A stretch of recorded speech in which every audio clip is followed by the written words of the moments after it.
The first Nikudah, the first vowel, is the Kamatz. The sound of the Kamatz is ah, like Kamatz Aleph ah, Kamatz Beis ba. Your mouth closes when you say the Kamatz. The graphic design for the Kamatz is like a horizontal line and a dot beneath it. The Ramak tells us in Pardes Rimonim that it's like the firmament. The line is a light of the firmament. And the dot beneath it is like a star underneath the firmament. Like a spark underneath this great light. The meaning of Kamatz is found in the Torah, the book of Leviticus, chapter 2.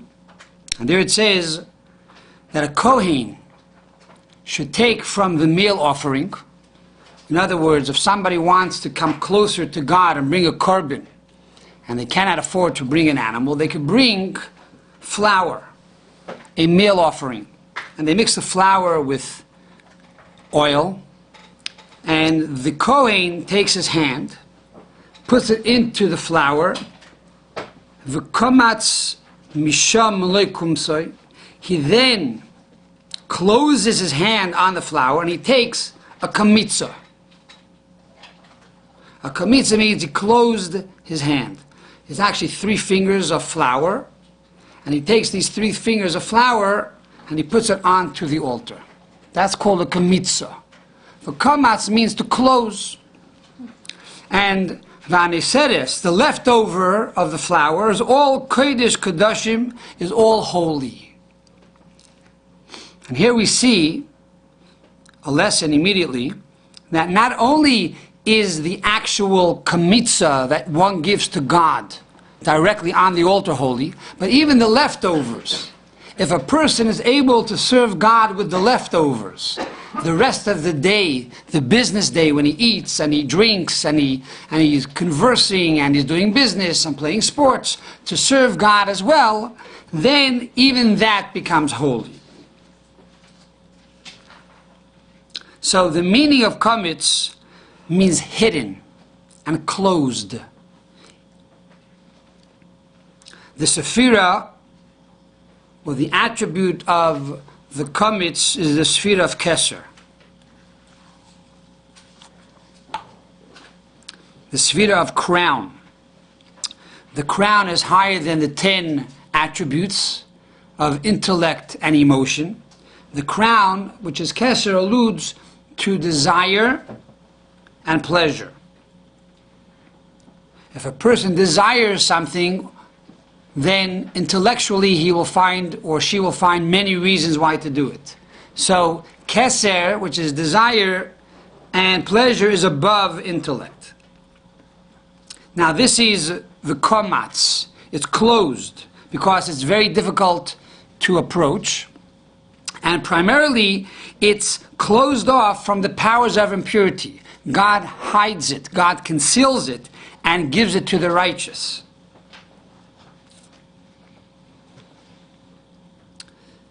The Gematria of Kamatz is 16, because the simple way of doing Gematria when it comes to the vowels is that a line is like a vav, is 6, and a dot is like the letter yud, which is 10. We spoke about this in Letters of Light on the letters of the Torah. So a vav is 6 and a dot is 10. So the Kamatz has a line which is 6 and a dot which is 10. What is the connection between the number 16 and the Kamatz? Perhaps we can say the following. There's a law in the Rambam.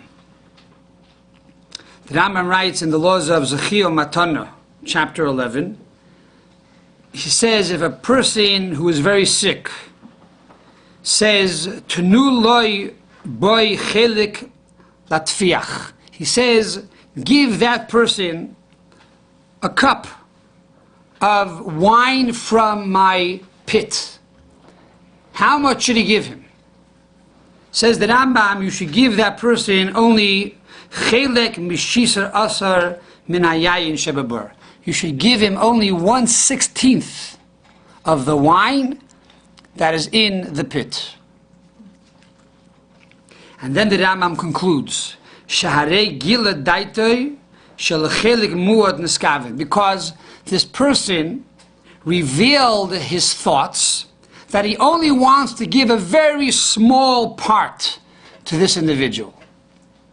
In other words, the majority of the part, the lion's share, he's keeping concealed, he's keeping for himself. Only a little part does God give to the powers of impurity. But the lion's share, the large part, the majority is given over to the righteous. In order for there to be a balance in the world of good and evil, to have free choice, so God gives evil a little power. But God creates the evil. He allows evil to exist. Evil has no power on its own. It's just that God gives it a little piece of vitality so that it has the ability to exist. And now a person has the choice to choose good over evil. So this is only a 16th. But the rest is kamatz. The rest is concealed. The rest is held back for the righteous. The Frierdiker Rebbe, Rabbi Yosef Yitzchak Schneerson, would say that when you teach a child the Aleph-Beis and the Nikudot, you're supposed to first teach the Aleph-Beis, Aleph and then Beis and Gimel, and explain the meaning of all the letters. Then you are to teach the Nikudot, Kamatz, Patach, Tzedei, Segel, etc., etc. And then after you teach the Nikudot separately, then you put it together. Kamatz Aleph A, Kamatz Beis Ba, Kamatz Gimel Ga. Why is it? Because first of all, that a child must understand that the Aleph came from God, and the Beis came from God, and the Gimel came from God, and also the Kamatz came from God, and also the Patach came from God. And each one is important. It's not that the Nikudot are accessories or second class compared to the letters. On the contrary, they are equally important and equally holy. If anything, as we described earlier, the Nikudot are even greater than the letters because they come from the world of Chachma, or the attribute of Chachma, in contrast to the letters that come from Bina. And that's why, this is one of the reasons why the Nikudot are not found in the Sefer Torah. On the contrary, if you have Nikudot in the Sefer Torah is puzzle, it's non-kosher. Because the Nikudot are so high and so great, it cannot come down into the world of action. It cannot come down onto a piece of paper or a parchment. It has to stay above. Like Chachma, which is higher than Bina. Letters are compared to Uretz, as we said earlier. Yitamu chatoyim min ha'aretz. Earth, land is letters, that's physical. But the Nikudot are spiritual. They're the soul. You don't see the soul, you only see the body. So when I open the Torah, I see the body of the Torah. I don't see the soul of the Torah. If you can see the soul, there's a problem. Then you're an angel.